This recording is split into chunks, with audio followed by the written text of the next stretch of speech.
กช่วงเวลาในหัวใจเวลาผ่านไปก็ยังลบไม่ไหวไม่มีคำสัญญาจะต้องอธิบายเธอยังอยู่ข้างฉันไม่หายไปในทางที่เร่งรีบที่เดินต่อไปแม้เราไม่ได้พูดอะไรอีกเลยถึงแม้ชีวิตดึงเราให้ห่างกันฉันจะรักเธอในมุมที่แสนเงียบงัน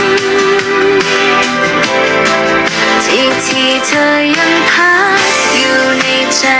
ฉันเธอรักเธอหมดแล้วจะปล่อยให้ไปฉันจะคอยปล่อยมือเธอไปดีๆความรักบางอย่างแค่คอยคงอยู่ให้เงียบสงบแทบมองไม่เห็นคู่แต่ไม่เคยหลุดพ้นออกจากหัวใจฉันรักเธออยู่ในความเงียบงันยังคงเชื่อในเราอยู่ลึกข้างในในทุกๆสิ่งที่ไม่กล้าบอกไปไม่เคยเสียใจไม่มีน้ำตาซ่อนมีเพียงความรักงามที่เก็บไว้และหากหนทางเราไม่ตรงกันเลยฉันขอให้เธอมีใจที่โปร่งโล่งฉันดีใจที่เคยได้รักเธอมา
อยู่ในมุมเล็กที่แสนเงียบงันรักเพียงเท่านี้พอไม่ต้องฝันอยู่ในความเงียบงัน